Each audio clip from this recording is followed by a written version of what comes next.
moi j'ai commencé le skate à l'âge de 14 ans, c'était en 1991. Ouais, fais le calcul, je suis hyper vieux, hein, t'as vu. Et donc en fait moi j'ai commencé le skate, on va dire un peu sur un malentendu. Alors comment ça sur un malentendu? Ben en fait je vis dans un petit village, paumé. Et dans mon village en fait il y avait un gars de mon âge qui avait commencé le skate, voilà. Et en fait j'ai commencé bêtement avec lui. Et lui s'est un petit peu arrêté en cours de route au bout d'un moment, au bout de, pas, 4-5 mois. Et en fait, à partir de là, moi j'ai commencé à skater tout seul, parce que j'étais le seul que ça intéressait dans mon bled. Alors mon bled, ce qu'il faut savoir, c'est que pour rouler, il n'y avait rien, rien, rien. Mais quand je te dis rien, c'est rien. T'avais un bitume qui devait dater de 40 ans, il y avait des cailloux partout, et nulle part tu trouvais un trottoir pour monter dessus. Tu avais soit une surface en bitume et des rebords, mais les rebords derrière c'était souvent de l'herbe, de la terre ou du gravier, mais jamais de bitume. Donc pour monter un trottoir, je te laisse deviner ce que ça donne. Donc en fait j'ai skaté comme ça pendant pas mal d'années en fait, et pour apprendre, à l'époque on avait No Way, Anyway, B-Side, ça c'est des magazines qui maintenant n'existent plus malheureusement, et qui franchement dépannaient bien à l'époque les pauvres paysans comme moi, parce qu'on ne peut pas les appeler autrement. Et puis bon, la voiture, la liberté, pouvoir se déplacer sur des parcs, découvrir autre chose de plus intéressant, c'était formidable. Jusqu'à ce qu'en fait je me prenne des ruines absolument mémorables, des ruines tellement violentes qu'elles m'ont fait arrêter le skate directement. C'est pour ça aussi qu'aujourd'hui, quand je vois certains qui se jettent comme ça, je sais très bien que dans 2 ans ils roulent plus. Mais bon, si ça les amuse, ça les amuse, hein. Donc voilà, j'ai délaissé le skate pendant un bon moment. Quand je dis délaissé, c'est vraiment, j'essayais 2 fois par an, je prenais la planche et dès que je me prenais une bonne boîte, retour à la remise, va chier. Et puis là, depuis 2 ans, en fait, j'ai repris. J'ai repris un peu comme un fumeur reprend la clope après des années. Il sait pas pourquoi, mais bon, il a repris. Alors j'ai repris, d'une part déjà parce que tous les gens de mon âge sont en train de s'encrouter et que j'ai pas envie de m'encrouter comme eux. J'ai pas envie de choper un beat comme ça et puis voir ma bite, faut pas déconner. Et aussi le côté amusement, parce que le côté amusement en activité physique, je l'ai pas trouvé dans beaucoup de domaines, je l'ai trouvé dans le skate, donc j'ai repris le skate. Alors, ma reprise, bien sûr, est soumise à certaines conditions, c'est-à-dire que je ne m'aventure plus sur les trucs où je me suis franchement fait mal. Il n'y aura pas de board slide, il n'y aura pas de gap, il y a plein de choses. En fait, tout ce qu'on voit dans les vidéos, c'est que des trucs que je fais plus, parce que je me suis trop fait mal dessus. Donc, je me sens plus de les faire, et puis maintenant, je peux plus me permettre non plus à mon âge de me faire une cheville et de botter pendant 3 mois, parce qu'il faut quand même que j'aille bosser à côté, faut pas déconner. Mais après avoir arrêté tant d'années, en fait, en retournant sur différents spots qui existent toujours, ou des nouveaux spots qui n'existaient pas à l'époque, je me suis quand même rendu compte qu'il y a eu un sacré changement au niveau de la mentalité. Non pas qu'elle soit moins bonne ou meilleure, elle est simplement différente de nous à notre époque, pour parler pour un vieux con. Dans la mesure où maintenant, quand tu arrives sur un skatepark, voilà, l'accueil est souvent bizarre, faut reconnaître. Les gens te regardent un peu de travers. Bon après, partout où je vais, je suis le plus vieux.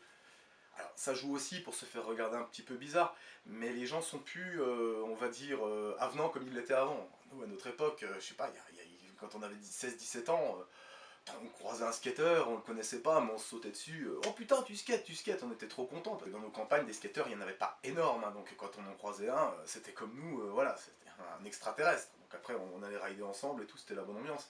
Alors que maintenant, voilà, tu arrives sur certains gros parcs, voilà, t'as des gars qui te regardent de travers, t'en as d'autres, voilà, ils sont dans leur truc, bon, ok, on va dire, c'est une mentalité qui est beaucoup moins dans le partage, j'ai l'impression.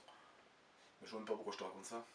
Mais bon, retourner après tant d'années sur des spots qui existaient déjà à l'époque ou de nouveaux spots, ça inclut aussi qu'en fait on va pas croiser les mêmes têtes qu'à l'époque, puisqu'en fait les gens de mon âge maintenant ils ont fait des gosses et ils font plus rien, ils montent plus sur un skate ou alors ils montent sur une longboard, ce qui revient au même, c'est-à-dire rien faire.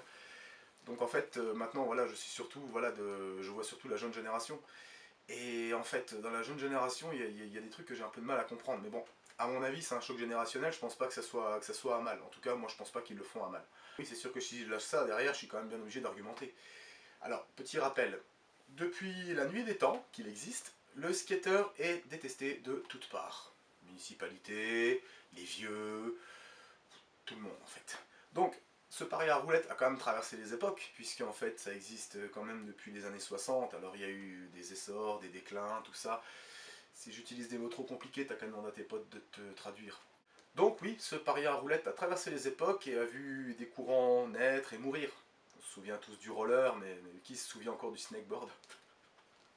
Mais avant de se pencher sur l'évolution des pratiques, il serait quand même bon d'observer ceci.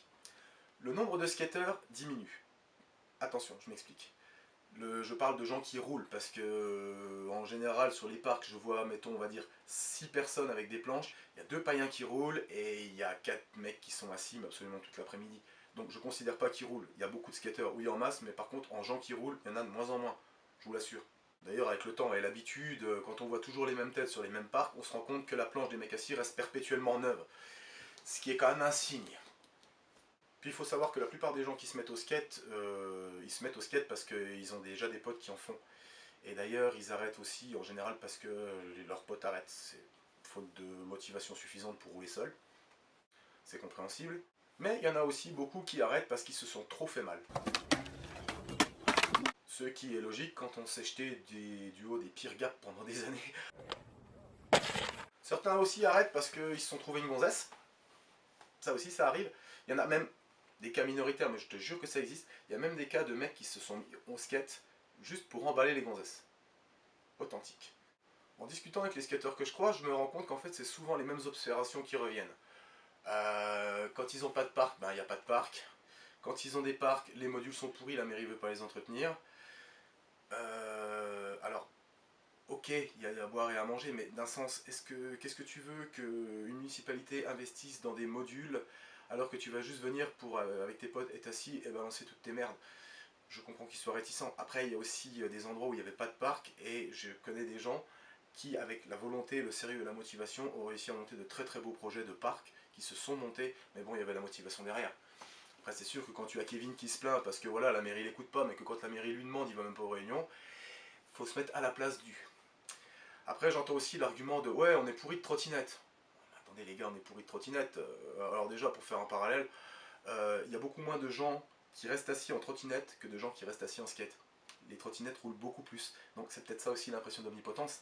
Mais après, la trottinette, moi partout où je vais rouler, il y a des trottinettes, il y a des BMX, putain ça se passe bien, enfin personne nous emmerde. De temps en temps, t'as un gamin voilà, haut comme ça, dont la mère a taquiné le darwinisme, où elle s'est pas rendu compte qu'elle allait le perdre.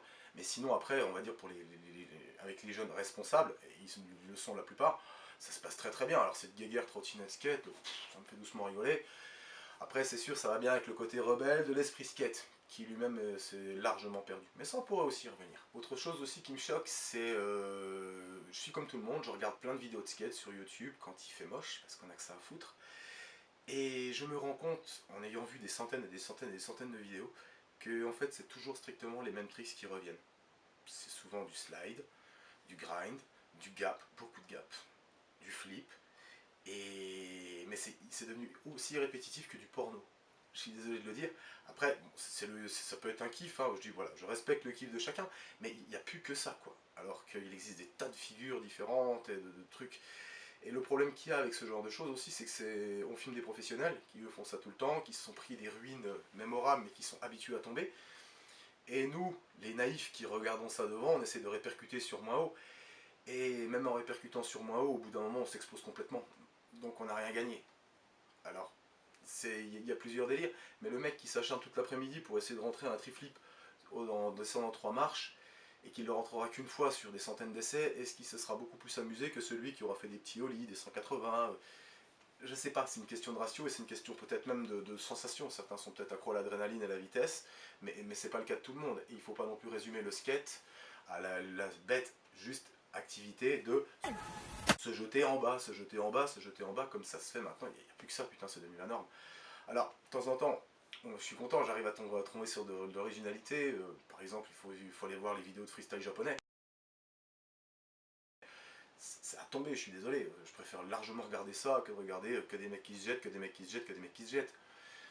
Parce que le gros problème aussi de ces vidéos, c'est que le jeune naïf comme moi je disais, enfin comme moi non, le jeune naïf comme toi Kevin, qui voit ça et qui essaie de répercuter, il va se faire mal, il va pas le faire longtemps, et il sera peut-être passé à côté de l'amusement parce qu'il aura peut-être pas vu d'autres amusements à côté.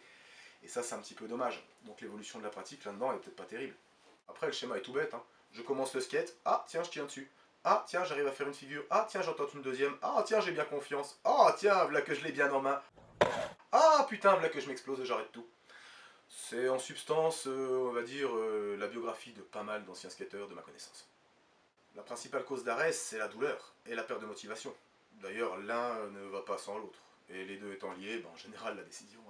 Et comme on peut rien faire ni pour un ni pour l'autre, parce qu'après se bourrer d'antalgique pour aller rouler, ça va ressembler à rien. Mais je pense que ce qui est mort dans le skate, en fait, c'est la notion d'amusement. Je ne sais pas si je me fais bien comprendre, en fait. Maintenant, on voit qu'il y a beaucoup plus dans l'optique de défi que dans l'optique d'amusement. C'est un petit peu ce que moi je vois. Après, bon voilà, libre à chacun de se dire non, je raconte des conneries ou j'ai tort, pas de problème, voilà, chacun a le droit. Mais bon, l'amusement reviendra-t-il dans le skate? Ça peut-être, je sais pas, en tout cas ça dépend pas de moi. Moi après j'en ai rien à foutre, hein. Je roule sur des spots inconnus, en général tout seul, et moi je suis juste là pour foutre le merdier, hein, le reste m'en prend.